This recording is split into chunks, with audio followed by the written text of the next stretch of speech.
በምን አለብኝነት እየተነገረንም ከምናጠፋቸው ጥፋቶች መካከል አንዱ በሥርዓተው ቅዳሴ ጸሎቱ ላይ በሰላም ግቡ ተብሎ አዋጁ ታውጆ እስከሚያበቃ ድረስ ምእመናንና ምእመናት ቅዱስ ሥጋውን ክቡር ደሙን ከተቀበሉት ውጪ የቅዳሴውን ጠበል መጠጣት አይችሉም።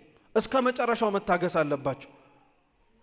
ይሄ የምናጠፋው ጥፋት ነው። አባቶቻችን እየነገሩንም ጭምር ማለት ነው። ይሄ መታረም መቻል አለበት። ትምህርቱ ወደ ሕይወት መውረድ ስላለበት ማለት ነው። ሳናውቅ የምናጠፋቸው ጥፋቶች ደግሞ ወይም ደግሞ ስህተቶችን እንበላቸው። ከጥፋት ይልቅ ስህተት የሚለው አማርኛ ይሻላል። ለምሳሌ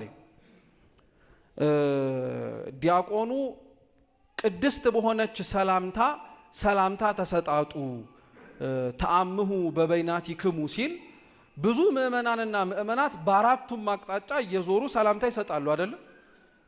አይደለም ነው? አዎ፣ ይሄ ነው ትክክለኛው ቦታ። ወደ ምስራቅ ተመልከቱ ሲባል በአራቱም አቅጣጫ ተዞሩ አይሰገድም። እዚህኛው ቦታ ላይ ነው የሚሰገደው። እሱም ደግሞ በደንብ አድርጋችሁ ስሙ፣ በአራቱም አቅጣጫ የለም የሚሰገደው። ፍትሐ ነገሥታችን አንቀጽ 12 የሚለው ወንዶች ለወንዶች ሴቶች ለሴቶች ይስገዱ ነው የሚለው እንጂ ወንዶቹ ወደ ሴቶቹ ሴቶቹ ወደ ወንዶቹ ይዙሩ አይልም። ይሄም ሳናውቀው የምንሳሳተው ስህተት። እንደዚህ አይነት መሰል አሃዱ አብ ቅዱስ፣ አሃዱ ወልድ ቅዱስ፣ አሃዱ ውእቱ መንፈስ ቅዱስ ተብሎ ካህኑ ጸሎቱን በሚጀምርበት የሥርዓተ ቅዳሴው ክፍል ላይ እጁን ዘርግቶ ጸሎት እንዲያረግ ፍትሐ ነገሥቱ የሚያዘው ካህኑን ነው። እሱም ሰራይ ካህኑ ፊቱን ወደ ምስራቅ በኩል አዙሮ በምዕራብ በኩል ላሉት ለምእመናን ጀርባውን ሰጥቶ እጆቹን አመሳቅሎ ከፍ ባለ ድምፅ እንዲናገር ያደርጋል። አንዳንዶቻችን ካለማወቅ ግን አብረን አሃዱ ሲባል እጅን ዘረጋለን።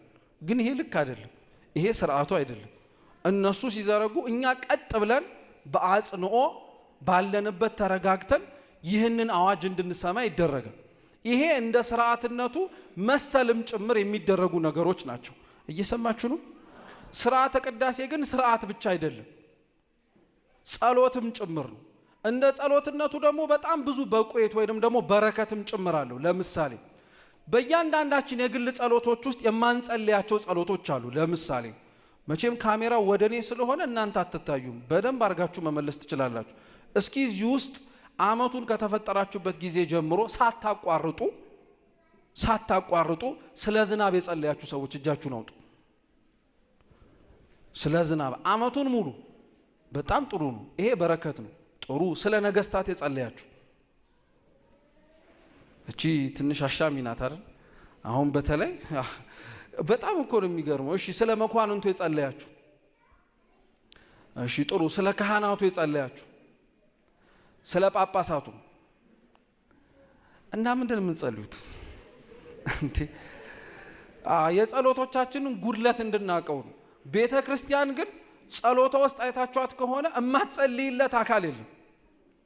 አንድ ስለምታደርግ ስጋውና ደሙ እግዚአብሔር በይቅርታው አንድ ያረገን ዘንድ ሰላምን እንማልዳለን ብላ ስለ ሰላም ትጸልያለች። ስለ ነጋዴዎች ትጸልያለች። ስለ መንገደኞች ትጸልያለች። ስለ ዝናብ ውሃ ትጸልያለች። ስለ ወንዙ በልኩ እንዲሞላ ትጸልያለች። ይሄ እሺ ምናልባት ላይገርመው ይችላል። አሁን በጣም ሊገርማችሁ የሚገባው ላልጸለየንበት ነገር ነው እኛ የምናማርረው። አሁን ከኛ መካከል ነገስታቱን መኳንንቱን ልቡን አስጣቸው ብለን የጸለይናለን እንዴ? ድፋቸው እያለን እንደምንጸልየው ቤተ ክርስቲያን አንድም ቀን ለበደላት፣ ላጠፋባት፣ ላቃጠላት፣ ጉዳት ላደረሰባት ሰው አንድም ቀን የርግማን ቃል ተናግረው አታውቅም። በእንተ ቅድሳት ጸሎቷ ላይ ስትጸልይ ልቡና እንዲሰጣቸው ነው የምትጸልየው። ይሄ ጸሎት እኛ ያልጸለይናቸውን ጸሎት የምናገኝበት ጸሎት ነው ቅዳሴ። ቢያንስ እንኳን አስታውሰን ስለነዚህ ነገሮች መጸለይ ቢከብደን እንዴት ሲጸለይ መገኘት ይከብደን? በቃ ቆሞ እኮ አሜን እግዚኦ ተሳሃለነ፣ አዎ አሜን እውነት ነው ይደረግልን፣ ጌታ ሆይ ይቅር በለን ማለት እኮ በጣም ከኛ የሚጠበቀው ትንሹ ነገር ነው።